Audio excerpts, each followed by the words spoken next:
একদম অর্ডার করলেই মুখের সামনে এসে হাজির করে দেবো। হ্যাঁ, আর এই চারিদিকে তাকিয়ে দেখো, অনেকে দুবেলা খাবারের জন্য দুমুঠো চাল পর্যন্ত পায় না। তুমি ঠিকই বলেছ। হয়তো আমার ছোট বোন কোথা থেকে ধরে যে ওই ভিখারির বাচ্চাটাকে বিয়ে করলো, দেখো এখন দুবেলা খাবার জন্য হয়তো চোখের জল ফেলছে। তাহলে তোমার মতো সুখ আর কতজনকার আছে বলো? এবার বলো, তোমাকে আমি ভালো রেখেছি কি রাখিনি? হ্যাঁ গো, সত্যি তুমি আমাকে খুব ভালো রেখেছো। আমার তো খাওয়া পড়ার কোনো অভাব হয় না। মাসে আমি 5টা করে শাড়ি পাই তোমার কাছ থেকে, আর গয়না তো আমার কাছে অফুরন্ত আছে। আর ওদিকে তোমার বোন, তার কি সারা বছরেও একটাও কাপড় জোটে?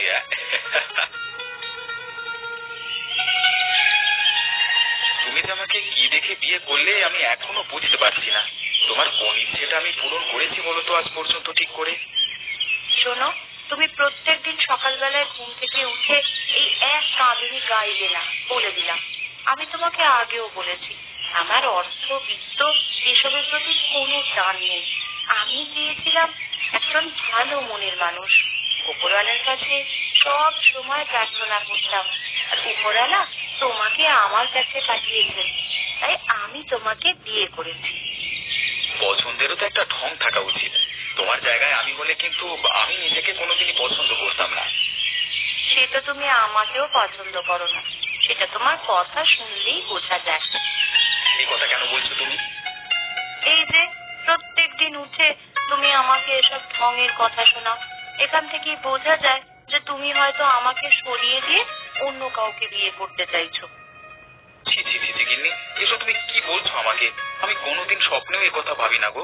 আসলে কি জানো তো, এর ওর কর্তা যখন তার গিন্নিটিকে অনেক কিছু উপহার দেয়, তখন আমার খুব কষ্ট হয়। আমি তোমাকে আজ থেকে প্রায় 6 মাস আগে একটা শাড়ি কিনে দিয়েছিলাম, সেটাই এখন চালাচ্ছ। আমার বেশি কিছুই চাই না গো, আমার যতটুকু আছে ততটুকুতেই আমি খুশি। আমি শুধু তোমার সঙ্গে শান্তিতে এই ঘরে জীবনটা কাটাতে চাই। কই রে মা, বলে কেউ বাড়িতে আছিস? একবার বেরিয়ে আয় না মা। কি ব্যাপার, কি চাই এখানে? সেই কখন থেকে রাস্তায় হেঁটে বেড়াচ্ছি রে, তুই আমাকে দয়া করে একটু জল দিবি মা? প্রচন্ড জল তেষ্টা পেয়েছে যে। যখনই বড় বাড়ি দেখেছো অমনি জল চাইতে চলে এসেছো বলো? এরপর জল খাবার নাম করে আর কত কিছু যে চাইবে তার তো কোনো ইয়াত্তা নেই। না রে মা, আমি কিছুই চাইবো না রে তোর কাছে। তুই আমায় একটু দয়া কর, আমার সত্যি খুব জল তেষ্টা পেয়েছে রে, আর হাঁটতে পারছি না একটু। ওসব জল টল হবে না, তুমি এখান থেকে এসো। তুই এইভাবে কেন কথা বলছিস রে মা? আমি তো তোর কাছ থেকে সাহায্য পাবো বলেই এলাম। ওরকম অনেক ভিখারি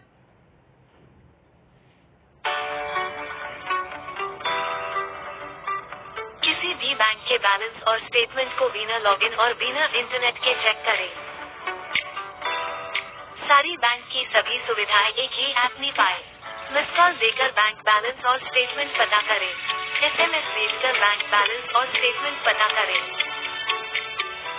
सभी डिटेल्स के साथ लोन, ब्याज और उसके EMI को कैलकुलेट करें।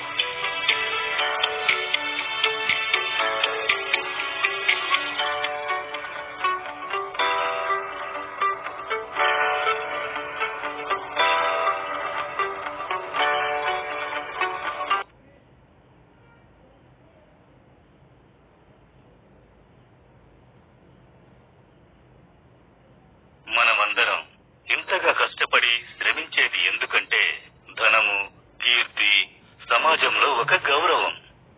ఇటువంటి అన్ని మేలులను మనం పొందుకోవడానికే.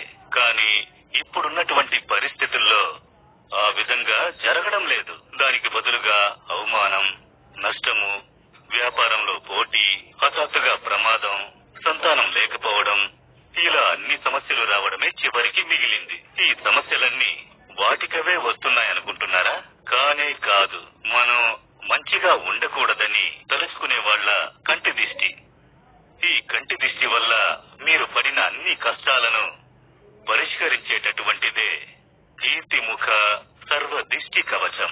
నా పేరు హరికృష్ణ అండి. నేను ఈ మంచం, సోఫా ఇలాంటి ఫర్నిచర్ కొట్టు పెట్టుకున్నానండి. మా ఏరియాలో చూసారంటే చాలా ఫర్నిచర్ కొట్లు ఉన్నాయండి. అన్ని కొట్ల మధ్య నేను పోటీతోనే నా కొట్టుని ప్రారంభించానండి. మంచి లాభం కూడా వచ్చిందండి. అంతేకాకుండా చాలా కస్టమర్స్ నాకు వచ్చారండి. నా కొట్టు ఎప్పుడు వస్తువులు లెక్కించడం, వస్తువులు దింపడం అలాగే బిజీగా ఉండిందండి. మంచి లాభంతో కూడా నడుస్తూ ఉండిందండి. నాకొచ్చిన లాభాన్ని, నాకొచ్చిన కస్టమర్ని చూసి ఏంట్రా వీడి కొట్టుకి మాత్రం ఇంతమంది కస్టమర్స్ వస్తున్నారని పెద్ద దృష్టి తగిలిందండి. బయట చాలా అప్పు చేసి పెద్ద పెద్ద ఫర్నిచర్ తీసుకొచ్చానండి. చూస్తే ఫర్నిచర్ అలాగే ఉండిపోయింది, వ్యాపారం అవట్లేదు. అప్పులోడు ఇబ్బంది పెడుతున్నాడు. ఇందులోంచి ఎప్పుడు రిలీజ్ అవుతామని చాలా బాధపడుతుంటే సరే ఒకటి చేద్దాం, ఈ కొట్టుని వేరే వాళ్ళకి అప్పచెప్పి ఈ అప్పు నుంచి బయటపడితే చాలనుకున్నానండి. అలాంటి సమయంలోనే నా భార్య నాకు దారి చూపించింది. అది ఏం దారంటే టీవీలో వచ్చి ఒక యాడ్. ఆ యాడ్ ఏంటంటే కీర్తి ముఖం సర్వ దిష్టి కవచం, దీన్ని వెంటనే ఆర్డర్ చేయాలి అని మనసులో అనిపించిందండి. ఆన్లైన్ లో ఆర్డర్ చేశాను, కొట్టికి రప్పించాను, కోట్లో పెట్టి పూజ చేయడం ప్రారంభించాను. ఏం మార్పు తెలుసా మీకు? బోల్డన్ని వస్తువులు రావడం ప్రారంభించాయి. వెళ్లిపోయిన కస్టమర్లంతా తిరిగి వచ్చారు. ఎలా ఈ అదిశయం జరిగిందని నేనే ఆశ్చర్యపోయాను. అమ్ముడు పోగడం ఉంది చూసారా, అన్ని వస్తువుల్ని ఒక పెళ్లి వాళ్ళు వచ్చి కొనుక్కొని తీసుకెళ్లిపోయారండి. నేను ఈ అచ్చాల కొట్టి వ్యాపారాన్ని 10 సంవత్సరాలుగా చేస్తున్నాను. ప్రారంభంలో నేను గ్రామంలోనే కొట్టు పెట్టుకున్నాను. మంచి లాభం దొరికింది, బాగానే నడిచింది. ఆ తర్వాత నేను ఇల్లు కొనుక్కోవాలి, వసతిగా ఉండాలనే కంగారులో నేనేం చేశానంటే టౌన్ కు వచ్చి బాగా ఖర్చు పెట్టి చాలా పెట్టుబడి పెట్టి పెద్దగా ప్రారంభించాను. ప్రారంభంలో బాగానే నడిచింది. ఆ తర్వాత ఎవరు దిష్టి పెట్టారో కానీ అలాగే వ్యాపారం స్లో అవుతాం ప్రారంభించింది. ఏం చెయ్యాలో తెలియక బాధలో ఉన్నప్పుడు నా కొట్టుకొచ్చిన పెద్ద ఆయన నా పరిస్థితి అర్థం చేసుకుని ఈ కీర్తి ముఖ సర్వదృష్టి కవచం గురించి చెప్పారు. దాన్ని కొని నా కొట్లో తగిలించి పూజ చేశాను. ఈ కీర్తి ముఖ సర్వదృష్టి కవచాన్ని కొట్లో తగిలించిన తర్వాత ఈ మధ్య నా కొట్టి పైన, నా పైన ఎలాంటి దృష్టి నన్ను ఏం చేయలేకపోయిందండి. దీన్ని వెంటనే ఆర్డర్ చేసుకోండి.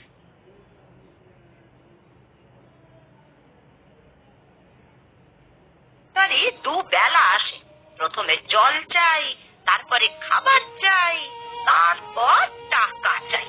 এই করতে করতে তো একেবারে মাথায় উঠে পড়ে, যেন একেবারে সমস্ত জিনিস আমাদের কাছে গচ্ছিত রাখা আছে এমন ভান করে।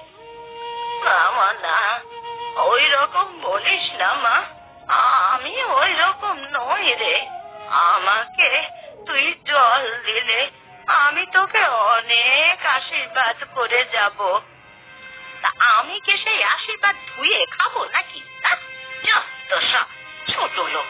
এই যাও তো, যাও যাও এখান থেকে, বেকার শুধু শুধু সময় নষ্ট করো না আমার। ঠিক আছে মা, আমি চলে যাচ্ছি, তবে মনে রাখিস তুই মানুষের সাথে যেভাবে ব্যবহার করলি সেই ব্যবহার কেউ কোনোদিনও ভুলবে না রে।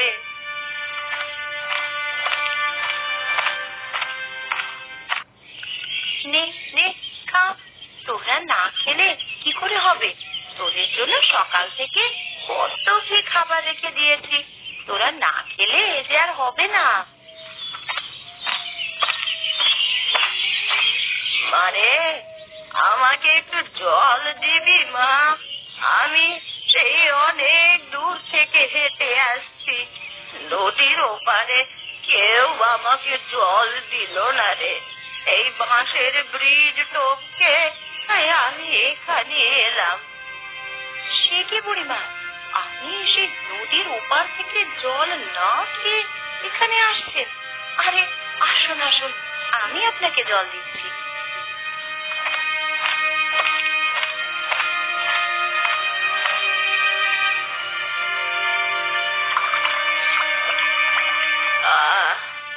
অনেক শান্তি পেলাম রে মা, সত্যি এত শান্তি আমি আগে কোনো দিনও পাইনি।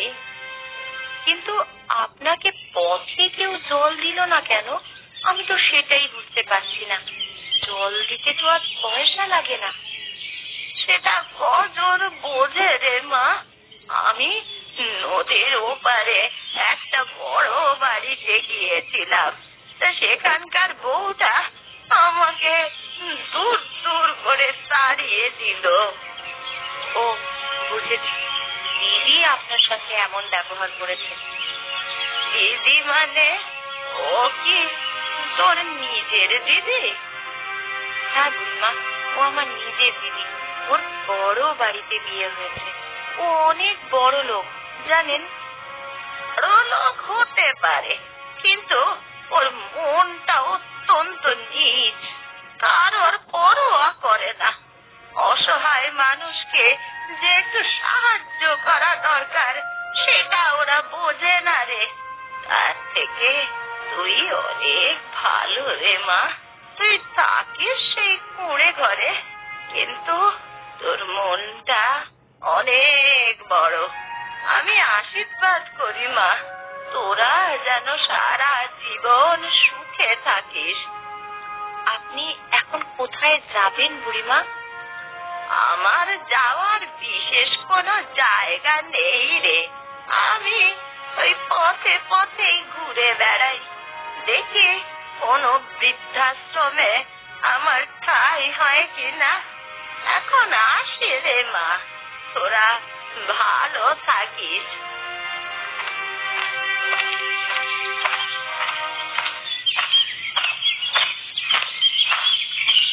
কই রে মা রূপা, দেখে যা আমি এসেছি।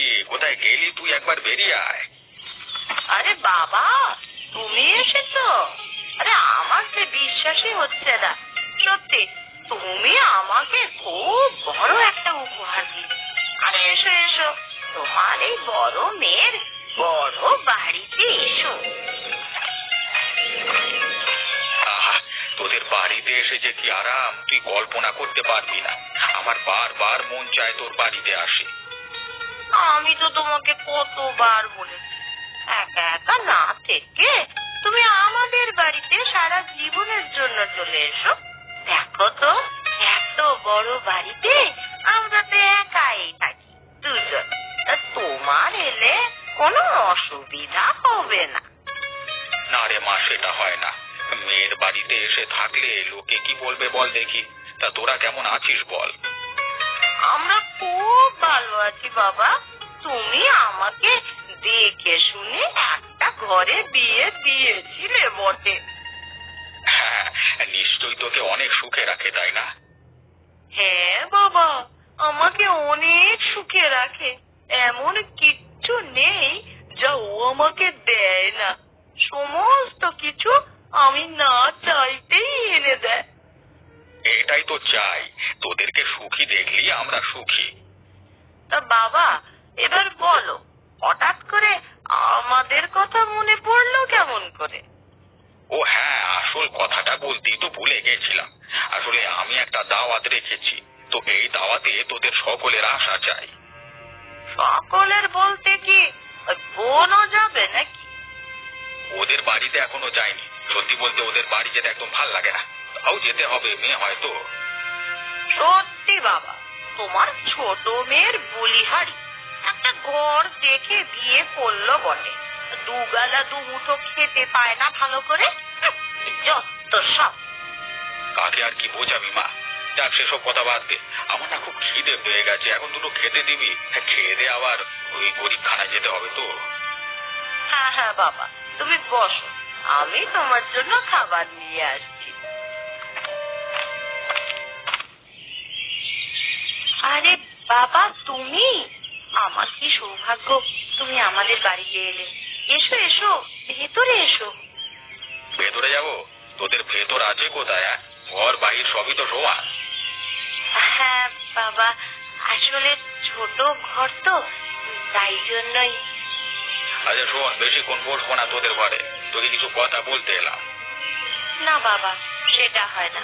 তুমি আগে বসো, তারপর যা বলবার বলবে। কি করে যেই ঘরে থাকিস সেটা তুই জানিস। বাপ রে বাপ, আমার এসেই যেন গা গোলাচ্ছে। তবে আমার খুব ভালো লাগে জানো বাবা, আমি খুব শান্তিতে আছি এখানে। হ্যাঁ, সেটা দেখতেই পাচ্ছি কত শান্তিতে আছিস। 6 মাস আগে একটা কাপড় পরতে গিয়েছিলাম, এখনো পর্যন্ত সেই কাপড়টা পরে আছিস, যত সব। আমার বেশি কিছু চাই না বাবা, আমি অল্পতেই সন্তুষ্ট। যাক, ভালো থাকলেই ভালো। আমার আছি, আমি ভালো কথা বলতে এলাম। শোন, আগামী পরশু আমার ঘরে একটা দাওয়াত রেখেছি। তা তোর দিদি আর জামাইবাবুকে নেমন্তন্ন করে এসেছি, তোদেরকেও বলে গেলাম। চলে যাবি, হ্যাঁ, দুটো ভালো মন্দ খেয়ে আসবি। কি উপলক্ষে দাওয়াত বাবা? কোন উপলক্ষ নয়, আমার ইচ্ছে গেল তাই আমি দাওয়াত দিচ্ছি। ঠিক আছে বাবা, আমি ওই দিন ওকে নিয়ে চলে যাব। ঠিক আছে, তাহলে ওই কথাই রইল। আমি তবে এখন এলাম, কেমন? এখানে বেশিক্ষণ থাকতে আমার ভালো লাগছে না। তোর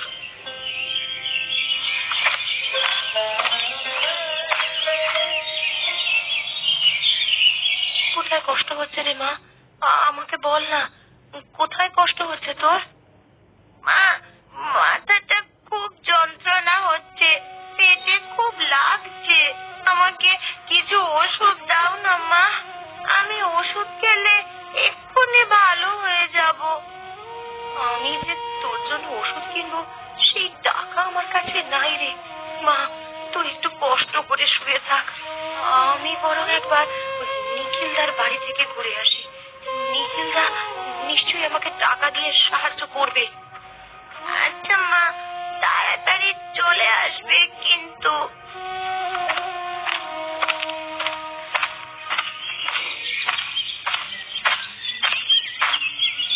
নিখিলদা, ও নিখিলদা, দয়া করে আমাকে একটু সাহায্য করো। আমার মেয়েটার ভীষণ শরীর খারাপ, ওষুধ কেনার মতন আমার কাছে একটাও টাকা নেই। তুমি যদি আমাকে কিছু টাকা দাও তাহলে খুব ভালো হয়। দেখ, তোরা যে এইভাবে নির্লজ্জের মতো আমার বাড়িতে চলে আসিস, তোদের লজ্জা লাগে না? বড় লোক দেখি তুই দেবে নি, এসে যখনই টাকা চাইবি তখনই তোকে টাকা দিয়ে দেবো নাকি? হ্যাঁ, আমার কাছে কি টাকার কাজ রেখেছিস? হ্যাঁ দাদা, খুব বিপদে পড়ে তোমার কাছে আশা নিয়ে এসেছি, দয়া করে ফিরিয়ে দিও না, তাহলে আমার মেয়েটার শরীরে খুব খারাপ হয়ে যাবে, মেয়েটা যে বাঁচবে না। না রে, পারলাম না। তুই অন্য কোনো ব্যবস্থা কর, দেখ অন্য কোথাও পাস নাকি। এখন আমি কি করব? কার কাছে সাহায্য চাইব? আমাকে যে যা হোক করে আমার মাকে বাঁচাতেই হবে। হ্যাঁ, আমি বরং একবার পলাশদার কাছে গিয়ে দেখি, কিন্তু ওরা কি আমাকে সাহায্য করতে পারবে?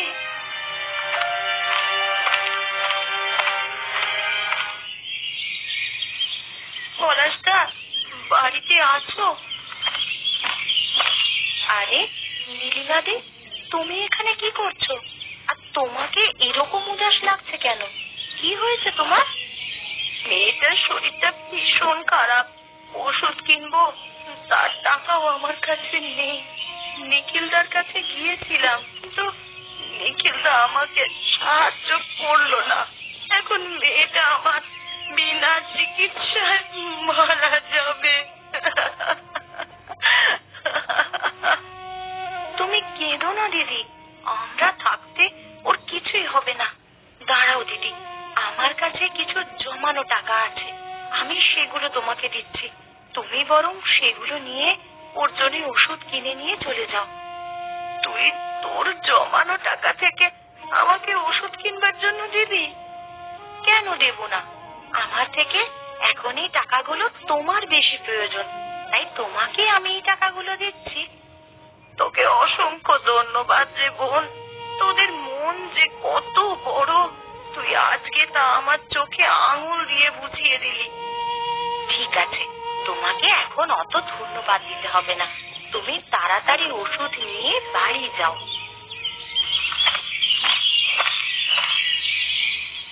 আরে এসো এসো বাবা জীবন, আয় মায়, তোদের জন্য সেই কখন থেকে অপেক্ষা করছি, এতক্ষণ আসতে সময় লাগলো। আর বলো না বাবা, তুমি তো ওকে চেনো, সারাক্ষণ শুধু কাজ আর কাজ, ওই কাজ ছাড়া কিছুই বোঝে না, তাই আসতে একটু দেরি হয়ে গেল। না না, কাজ নিয়ে থাকা খুব ভালো, অন্তত নিজেকে ব্যস্ত তো রাখতে পারে। সারাদিন তো সময়টা বেকার বেকার নষ্ট করে না। তা চলো বাবা জীবন, নিশ্চয়ই তুমি অনেক ক্লান্ত হয়ে গেছো, চলো এখন ভেতরে চলো। কিছু মনে করো না বাবা, হ্যাঁ? ওই তাড়াহুড়োর মাথায় মিষ্টি কিছু আনা হয়নি। আরে না না, সেসব নিয়ে তোকে ভাবনা চিন্তা করতে হবে না। চল চল, তোরা ভেতরে চল। কেমন আছো বাবা? শরীর কেমন আছে তোমার? হ্যাঁ ভালো আছি। তা কি ব্যাপার, তোদের আসতে এত দেরি হলো? কি করছিলিস কি?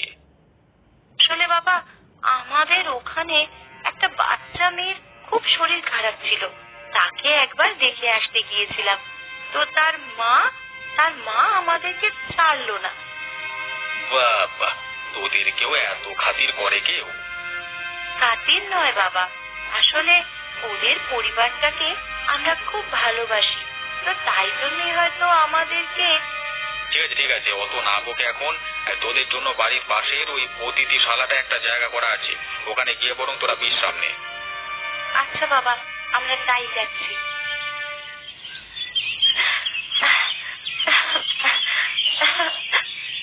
আরে কি হলো, তুমি আবার হঠাৎ করে কাঁদছো কেন? তোমার কি মাঝে মাঝে মাথা খারাপ হয়ে যায় নাকি?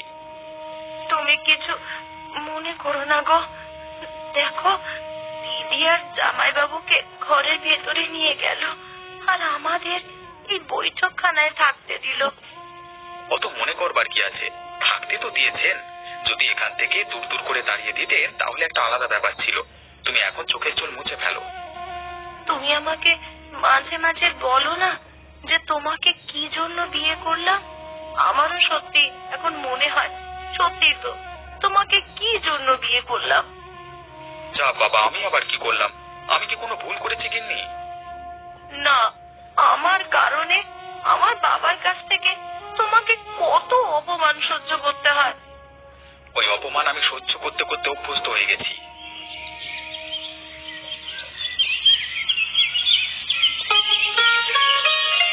কই রে মা রূপা, আরে বড় জামাইকে মাছের বড় মাথাটা দে। আমি কত কষ্ট করে ওর জন্য বাজার থেকে নিয়ে এলাম। বাবা, এই যে দিচ্ছি। আর এই যে দীপা, তোর বর তো আবার এত বড় মাছ কোনোদিন খায়নি। দেখ, একটার বদলে দরকার হলে দুটো করে খা। কবে আবার এসব খাবার ভাগ্যে জুটবে? আসলে বাবা, কি জানো তো, আমরা তো এসব মাছ সচরাচর খাই না, তাই জন্য এই মাছগুলো আমাদের পেটে হজম হবে না। তুমি বরং আমাদের জন্য চিংড়ি মাছ আনতে পারতে। তোরা কি আর খেতে পারিস বল? চিংড়ি মাছই যদি আগে খেতে চাইতিস তাহলে অবশ্যই তোকে এনে দিতাম, কিন্তু এখন তো আর কোনো উপায় নেই। সে কি বাবা, আমাদের দাওয়াত দিয়ে আমাদের কি খেতে পছন্দ কি না খেতে পছন্দ তা না জেনেই তুমি সমস্ত কিছু আয়োজন করে ফেললে। আমি তো দেখতে পাচ্ছি তুমি তোমার বড় জামাইয়ের জন্য বেশি আয়োজন করেছো। এই, মুখ সামলে কথা বল দীপা, তুই বাবাকে অপমান করছিস? তোর সাহস তো কম নয়। অপমান নয় দিদি, বাবা তো আমাদের দুই বোনের সংসার কেমন খুব ভালোভাবেই জানতো। যখন তোদের দুজন স্বামী স্ত্রীকে তোরা বড় লোক বলে ঘরের ভেতরে থাকতে দিল, আবার আমরা স্বামী স্ত্রী গরিব বলে আমাদেরকে বৈঠকখানায় থাকতে দিল, তাহলে তো খাবার বেলাতেও আলাদা আলাদা করবার দরকার ছিল, তাই না? গিন্নি তুমি চুপ করো। না, চুপ করব না। সমস্ত কিছুর একটা সীমা থাকা দরকার। বাবা, তোমাকে আমি একটা প্রশ্ন করতে চাই। তুমি কি জেনে শুনে কাজ করেছো? তুমি কি আদৌ জানতে না যে আমাদের পরিবারে কি খাবার দাবার হয়? আমি ভাবলাম তোরা হয়তো এই খাবার পছন্দ করবি। তুমি তাহলে আমাকে এখনো বুঝতেই পারোনি বাবা। প্রয়োজনের অতিরিক্ত আমাদের কোনো কিছুই পছন্দ নয়, তাহলে বলতেই হবে তুমি তোমার কাজে বিফল হয়েছো। বিফল হয়েছি মানে? মানে তুমি অতিথিদের ভালো মন্দ না জেনে সমস্ত কিছু আয়োজন করেছো, আর এটা আমাদের পক্ষে অত্যন্ত অপমানজনক। আমাদের এত কিছু প্রয়োজন ছিল না। আমাদের যদি শুধু ভাত ডাল আর চিংড়ি মাছ ভাজা দিয়ে দেওয়া হতো তাহলে আমরা খুব আনন্দ করে খেতাম। আচ্ছা, এখন তো আনা নেই, তাহলে আর কি করা যাবে? সেই তো, আমাদের আর কিচ্ছু করবার নেই বাবা। পরের বার যদি দাওয়াত করো তাহলে সমস্ত কিছু বুঝে শুনে করবে। যতই হোক আমরা গরিব, আমাদেরও তো একটা মান সম্মান আছে। এই যে উঠে পড়ো তো, চলো আমাদের এখান থেকে চলে যেতে হবে। মানে তোরা এখনই চলে যাবি মা? অত দুঃখ পাওয়ার কিছু নেই বাবা। তোমার আরেক মেয়ে জামাই আছে যাদের জন্য তুমি এত বড় দাওয়াতের আয়োজন করেছো, তুমি তাদেরকে আপ্যায়ন করো, আমাদের কোনো অসুবিধা নেই। কিন্তু আমাদের এখনই ফিরে যেতে হবে গো।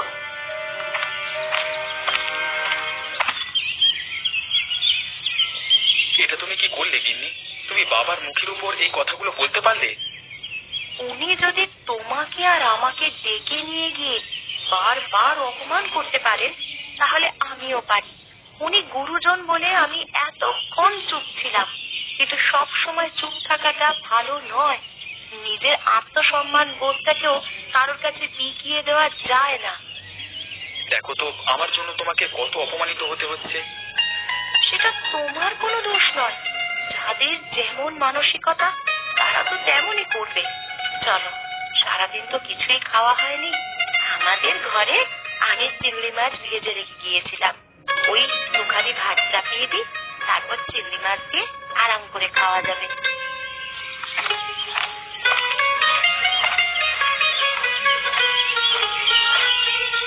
আরে বাবা, আপনি এখানে? না এসে থাকতে পারলাম না। আসলে আমি তোমাদের সাথে খুবই বাজে ব্যবহার করেছি।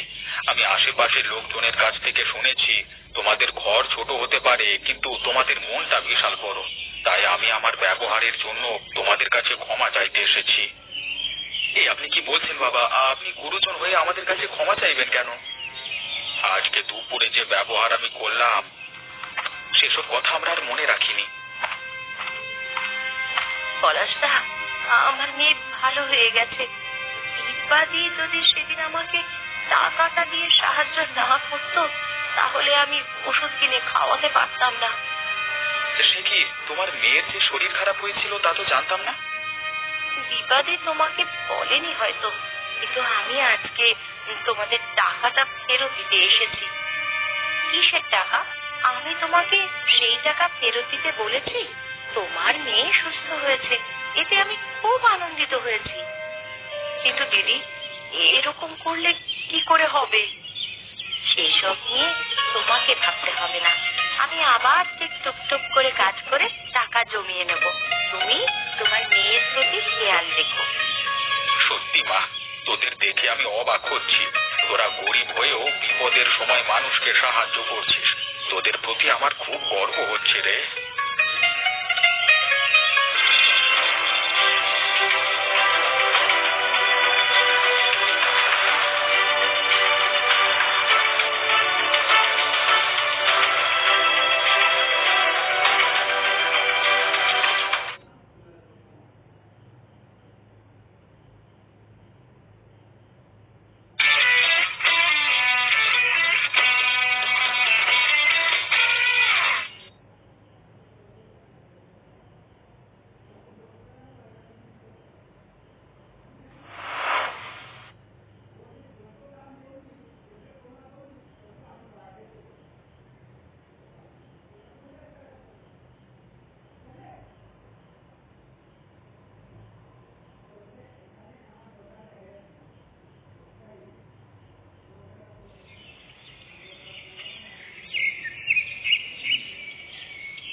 পরিমল, এই পরিমল, এখনো ঘুম থেকে উঠিসনি?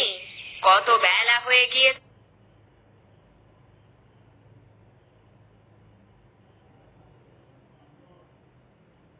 বলতো? দাঁড়া, উঠছি। কি ব্যাপার মা, ডাকছো যে?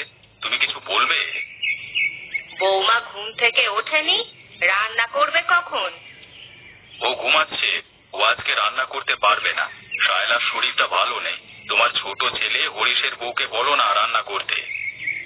শিমু তো কিছুদিন আগেই এই বাড়িতে এসেছে, ও কি রান্না করতে পারবে? পারবে না কেন? সারা জীবন কি সায়লায় সব কাজ করবে? তা করবে না। তাহলে তাকে বলো রান্না করতে। আচ্ছা।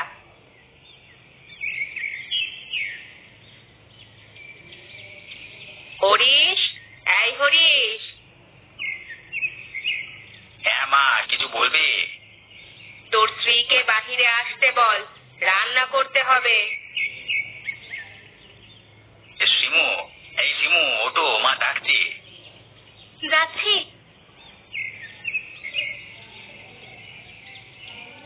জি বলুন মা। কত বেলা হয়ে গেছে সে খেয়াল আছে? রান্না করবে, চলো। চলুন মা। রান্না শেষ করে পুরো ঘরটা ঝাড়ু দিয়ে দেবে। আচ্ছা মা। তুমি একা একা রান্না করছো? বড় ভাবি রান্না করতে আসেনি? না, আসেনি। মা আমাকেই রান্না করতে বললেন। তাহলে রান্না করো, মা যা বলবে তাই করবে। ঠিক আছে। তুমি হাত মুখ ধুয়েছো? হ্যাঁ, তুমি রান্না শেষ করে ঘরে এসো, কথা আছে তোমার সাথে। আচ্ছা।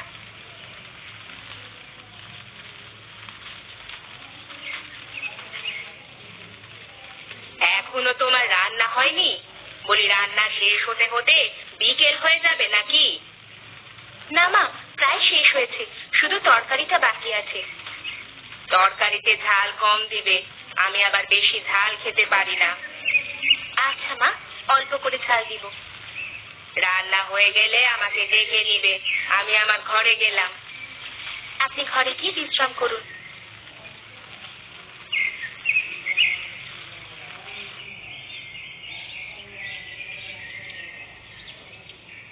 মা, মা, আপনি কি ঘুমিয়ে পড়েছেন? চোখটা লেগে এসেছিল, তাই ঘুমিয়ে পড়েছিলাম। উঠুন, রান্না হয়ে গিয়েছে, খেতে আসুন। আমি যাচ্ছি, তুমি বড় বৌমাদের সবাইকে ডেকে নিয়ে এসো। আচ্ছা, যাচ্ছি।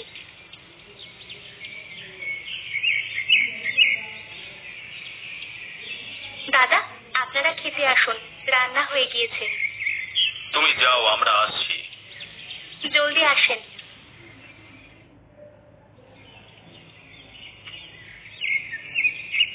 ঘরে বসে তুমি কি করছো? ভাত খাবে না?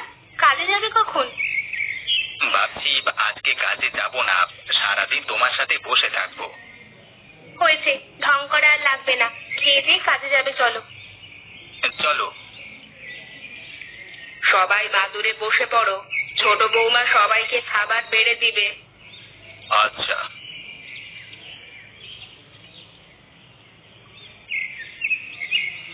এত ঝাল দিয়েছো, আমাদের মেরে ফেলার চিন্তা করছো নাকি? আমি তো অল্পই ঝাল দিয়েছিলাম মা, এত ঝাল হলো কিভাবে আমি কিছুই জানি না। নিজে ইচ্ছে করে ঝাল দিয়ে এখন নেকা সাজা করছে। মা, সে ইচ্ছে করে ঝাল দিয়েছে যেন আমরা কেউ খেতে না পারি। ছোট বৌমা, বড় বৌমা কি সত্যি বলছে? না মা, আমি ইচ্ছে করে ঝাল দিইনি, আমি কিছুই জানি না। রান্নাঘরে তো তুমি ছাড়া কেউ যায়নি, বেশি ঝাল দিয়ে এখন মিথ্যা কথা বলা হচ্ছে, তাই না? ওগো, তুমি অন্তত আমাকে বিশ্বাস করো, আমি এমন কিচ্ছু করিনি। আমি জানি তুমি এমন কিছু করতে পারো না।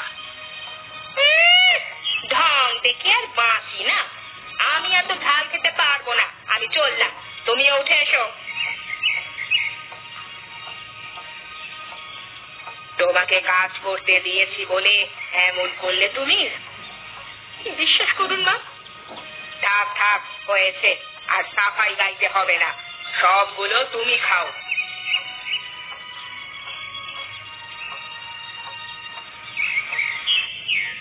দেখেছো কিভাবে শিমুকে ফাঁসিয়ে দিলাম? মানে বুঝলে না? না। মানে হলো, শিমু যখন ঘরে খাবার রেখে মাকে ডাকতে গিয়েছিল, তখন আমি খাবারে অতিরিক্ত ঝাল মিশিয়ে দিয়েছি। বলো কি? শিমু যতদিন আছে ততদিন তো তুমি তোমার ভাইয়ের সম্পত্তি লিখে নিতে পারবে না। তুমি এখনো বুঝো না কেন? তুমি ঠিকই বলেছ, যে করি হোক শিমুকে এই বাড়ি থেকে তাড়াতে হবে।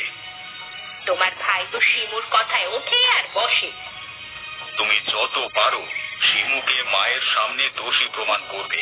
হরিশের সব সম্পত্তি লিখে নিতে পারলে আমি গ্রামের সব থেকে বড় লোক হয়ে যাব। আমাদের আর কোনো অভাব থাকবে না। আমি কথায় কথায় শিমুর দোষ ধরবো, তুমি শুধু আমার কথায় সায় দিবে। আচ্ছা, আজকে তুমি কাজে যাবে না? যাব। দুই ভাই মিলে বাজারে ধানের ব্যবসা করতে ভালো লাগে না। কবে যে আমি একা ব্যবসা সামলাবো। সেটার জন্যই তো তোমাকে সবকিছু গুছিয়ে নিতে হবে। আচ্ছা, তুমি থাকো, আমি বাজারে চলে যাই। আচ্ছা ঠিক আছে।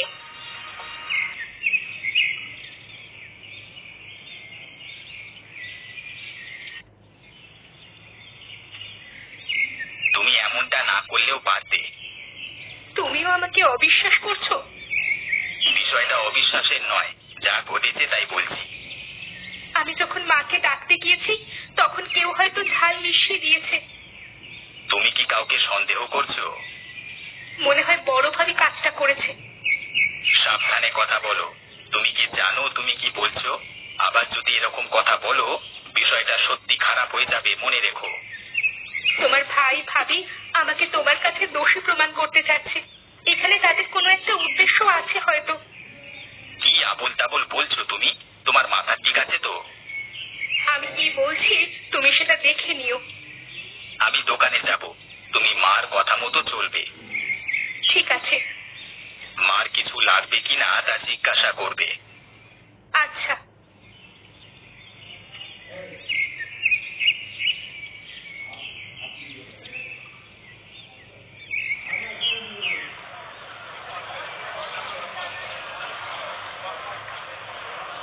অনেক আগে তুমি এসে গেছো? প্রায় ঘন্টা খানেক আগে এসেছি। তা তুই এত দেরি করলি কেন আসতে? বাড়িতে কাজ ছিল। গত মাসের হিসেবের খাতা তো তোমার আছে, তাই না? হঠাৎ হিসেবের খাতার কথা বললি, কোনো সমস্যা? সমস্যা না, গত মাসের হিসেবের খাতা আমি দেখতে চাই। কোথায় রেখেছি সেটা তো খুঁজে বের করতে হবে। এখনই বের করো, আমাকে আয় ব্যয়ের হিসেব দেখতে হবে। এক্ষুনি? হ্যাঁ, এক্ষুনি। আচ্ছা, আমি দেখছি। এখানে তো অনেক টাকার হিসেব নেই, অনেক গরমিল হয়ে আছে। হিসেব তো ঠিকঠাকই আছে। কিছুই ঠিক নেই। এখানে আয়ের থেকে ব্যয়ের হিসেব বেশি দেওয়া আছে। আমি এর সঠিক হিসেব চাই। তুই এগুলো কি বলছিস? আমি তোর বড় ভাই, তুই আমাকে সন্দেহ করছিস? সন্দেহ করবার কিছু নেই, আমি ব্যবসার সঠিক হিসেব চাচ্ছি। একটা কথা মনে রাখিস, এখানে তোর যা ভাগ আছে আমারও তা আছে। জানি। তুই থাক, আমি বাড়িতে চলে গেলাম। হিসেবটা দিয়ে দাও।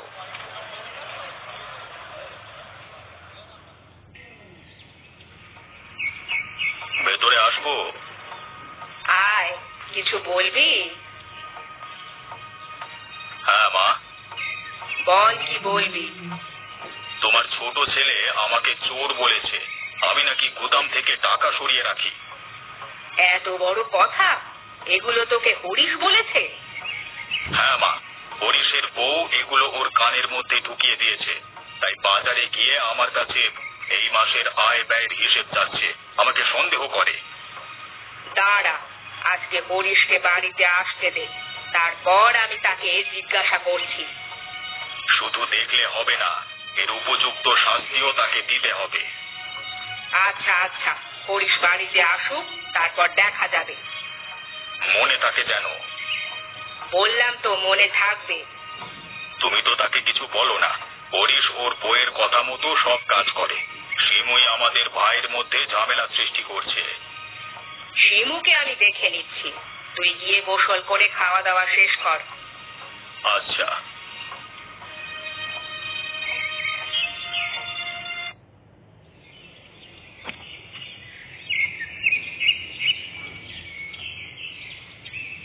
কি করলে এটা তুমি? আমি আবার কি করলাম? তুমি আমার জামাটা মাটিতে ফেলে দিলে কেন? আমি কখন ফিরলাম? এটা তো বাতাসের কারণে পড়ে গিয়েছে। আমি নিজের চোখে দেখলাম তুমি এটা মাটিতে ফেলে দিলে, আবার বলছো বাতাসে পড়ে গিয়েছে। মিথ্যা বলছেন কেন? তুমি আমাকে মিথ্যাবাদী বললে। 2 দিন হলো আসতে পারোনি, এখনই আমাকে মিথ্যাবাদী বলছো।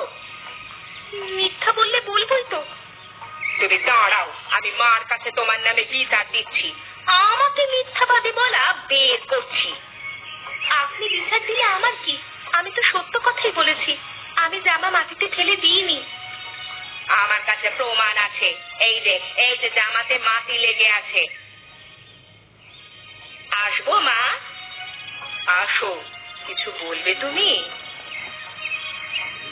আমি আপনার ছোট ছেলের বউয়ের নামে বিচার নিয়ে এসেছি। একটু আগেই তো পরিমল হরিশের নামে বিচার দিয়ে গেল, এখন আবার তুমি তার বউয়ের নামে বিচার নিয়ে এসেছো। কি করেছে তোমার সাথে? আমি উঠোনের রশিতে জামা শুকোতে দিয়েছিলাম, আপনার আদরের ছোট বৌমা আমার জামা মাটিতে ফেলে দিয়েছে। তুমি নিজের চোখে দেখেছো? হ্যাঁ মা, আমার সামনেই করেছে, আবার আমাকে মিথ্যাবাদীও বলেছে। তাদের দুজনের সাহস দেখে আমি অবাক হয়ে যাচ্ছি। আপনি এর বিচার করেন মা। হরিশ আজকে বাড়িতে আসুক, তারপর আমি দেখছি। তাহলে আমি আসি, আপনি বিষয়টা ভালো করে দেখবেন। ঠিক আছে।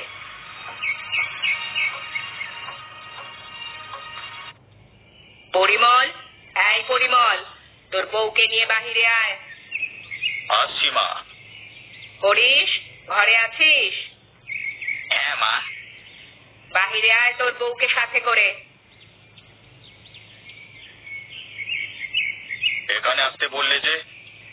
চেয়ার নিয়ে এসে বস। হরিশ, তুইও বস। কি হয়েছে মা? তুই পরিমলকে কি বলেছিস? কিছু বলিনি তো। তুই তাকে চোর বলেছিস কেন? আমি তাকে চোর বলিনি, তার কাছে 1 মাসের আয় ব্যয়ের হিসেব চেয়েছিলাম। দেখিয়েছি আমি, সেটার মধ্যে হিসেব মেলে না। তাই বলে চোর বলবি? মা, আমি তার সাথে ব্যবসা করব না, আমাকে আমার সম্পত্তি ভাগ করে দাও। তাই করে দাও। শিমুর নামেও বিচার আছে, সে নাকি বড় বৌমার জামা মাটিতে ফেলে দিয়েছে। মা কি সত্যি বলছে শুনি? না, বড়ভাবে মিথ্যা বিচার দিয়েছেন, জামা বাতাসে পড়ে গিয়েছে। এভাবে তো আর থাকা যায় না। একদিন খাবারে ঝাল দিবি, মিথ্যাবাদী বলবে, আরেকদিন জামা ফেলে দিবে, এগুলো মানা যায় না। আমাদের আলাদা করে দেন মা। হ্যাঁ মা, আমাদের আলাদা করে দাও। হরিশ, তুই কি বলিস? তুমি যা ভালো মনে করো। এখন থেকে তোরা আলাদা খাবি, জমি অর্ধেক তোর আর অর্ধেক তার। দোকান কে নিবি? আমি নেব। তাহলে তুই হরিশকে তার ভাগের টাকা দিয়ে দে। আচ্ছা, দিচ্ছি। আজ থেকে তোরা আলাদা, এখন যার যার মতো ঘরে যা। দেখেছো তোমার বড় ভাই এবং ভাবি কেমন মাকে মিথ্যা কথা সাজিয়ে বিচার দিল? তাই তো দেখছি। যাক, যা হয়েছে ভালোই হয়েছে। তোমাকে তো আগেই আমি বলেছিলাম যে তোমার ভাই আর ভাবি আমাদেরকে দোষী প্রমাণিত করতে চায়, যাতে তারা সমস্ত সম্পত্তি ভোগ করতে পারে। এখন থেকে আমি অন্য নতুন একটা ব্যবসা শুরু করব। ভাবছি বাজারে মাছের দোকান দেব। আমি দেশের বিভিন্ন অঞ্চল থেকে মাছ পাইকারি দামে সংগ্রহ করে খুচরো দামে বাজারের মাছ বিক্রেতাদের কাছে বিক্রি করব। এত মাছ এনে সংগ্রহ করে রাখবে কিভাবে? সব তো পচে যাবে। মাছ এনে আমি বরফের মধ্যে হিমায়িত করে রাখবো, যাতে দীর্ঘ সময় ভালো থাকে, নষ্ট না হয়ে যায়। তাহলে তো ভালোই হবে।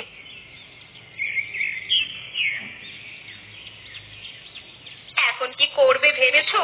শুয়ে বসে খেতে খেতে তো সবকিছুই শেষ। সেটাই তো দেখছি। তোমার ছোট ভাই তো মাছের ব্যবসা করে ভালোই উন্নতি করছে, আর আমরা শুধু চেয়ে চেয়ে দেখছি। যেভাবে হাত গুটিয়ে বসে থাকলে চলবে না। তুমি কালই শহরে যাবে, কোনো কাজের বন্দোবস্ত না করে বাড়ি ফিরবে না। ঠিক আছে, আমি চেষ্টা করব। না, শুধু চেষ্টা করলে হবে না, আমি যেটা বলছি সেটাই করতে হবে তোমাকে। বড় বৌমা, কিছু বলবেন? কিছু খাবার হবে? অনেক ক্ষুধা পেয়েছে। সারাদিন শুধু বসে বসে খাওয়া, ঘরে খাবার নেই। এমন করে বলো না বৌমা, হাঁটতে পারছি না ঠিক মতো, প্রচুর ক্ষুধা পেয়েছে, কিছু খাবার দাও না। খাবার এমনি এমনি ঘরে আসে না যে শুধু শুধু খাবার দিয়ে খাবার নষ্ট করব। আমাকে খাবার দিলে তোমার খাবার নষ্ট হবে? হ্যাঁ, যত সব, যত তাড়াতাড়ি মরেন তাহলেই বাঁচি। শুনলি পরিমল, তোর বউ আমার মরণ চায়। ঠিকই তো বলেছে, তুমি বোঝা হয়ে আছো আমার মাথার উপর।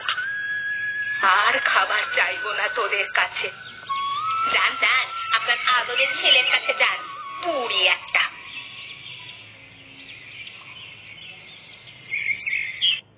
কি করছিস বাবা? তেমন কিছু না, তোমার কিছু লাগবে? আমাকে বাজার থেকে কিছু ফল নিয়ে এসে দিবি? আচ্ছা, তুমি ঘরে যাও, আমি বাজার থেকে নিয়ে এসে তোমার ঘরে পাঠিয়ে দিচ্ছি। আমার কাছে তো টাকা নেই। তোমার কাছে টাকা চেয়েছি আমি? তুমি ঘরে যাও এখন। বাবা হরিশ, আমাকে কিছু খেতে দিবি? তোমার ক্ষুধা পেয়েছে, আমাকে আগে বলবে না? শিমু, মাকে তাড়াতাড়ি খেতে দাও। মা, আপনি খাটে বসুন, আমি এক্ষুনি খাবার দিচ্ছি।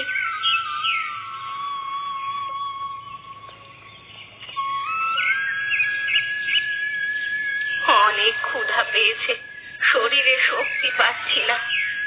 মা, আপনি খাওয়ার সময় কথা না বলে মন ভরে খান। আরো ভাত দিব?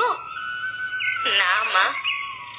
বাবা হরিশ, আমি তোর সাথে অনেক খারাপ ব্যবহার করেছি বাবা। বৌমার সাথে খারাপ ব্যবহার করেছি, বকাবকি করেছি, আমাকে তোরা ক্ষমা করে দে বাবা। ছি ছি, কি বলছেন এগুলো আপনি? কেন ক্ষমা চাইছেন মা? ক্ষমা তো আমাদের চাওয়া উচিত, আপনি আমাদের ক্ষমা করে দিবেন। সত্যি তোর বউয়ের মনটা অনেক বড়। যতদিন বেঁচে আছো তুমি আমাদের সাথেই খাবে থাকবে। তোমার কিছু লাগলে হয় আমাকে না হয় সুমিকে বলবে। আজকে বুঝেছি তোরা আমাকে কত ভালোবাসিস। আপনি তো আমাদের মা, আপনাকে কি ঘৃণা করতে পারি?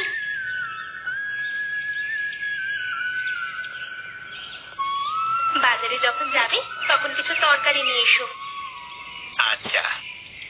বেশি টাকা থাকলে একটা রুই মাছ নিয়ে এসো। আচ্ছা, নিয়ে আসবো।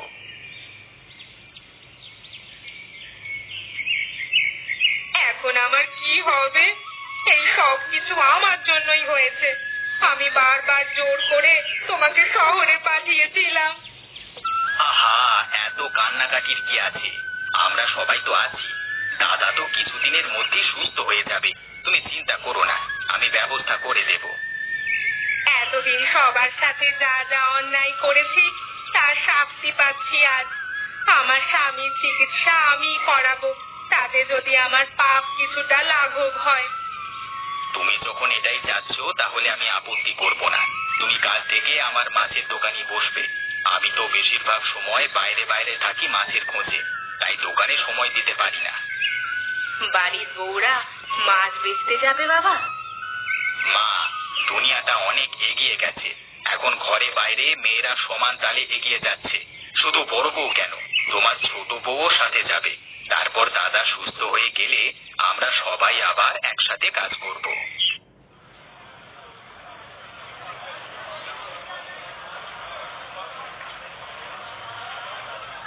পরিস্তাকে আমি 5 কেজি রুই আর 7 কেজি চিংড়ি আনতে বলেছিলাম। হ্যাঁ, আপনি ঝুড়িটা নিচে রাখুন, আমি মাছ দিচ্ছি। আজকে কিন্তু আগের বাকি সব টাকা দিতে হবে। শুধু আগের বাকির টাকা না, আজকের 12 কেজি মাছের পুরো দামই দিয়ে দেব। তাহলে সব মিলিয়ে আপনার হয়েছে 1400 টাকা। এই টাকা দিলেই আপনার বকেয়া আর আজকের হিসাব পরিষ্কার হয়ে যাবে। এই নিন 1400 টাকা। ধন্যবাদ, ভালো থাকবেন।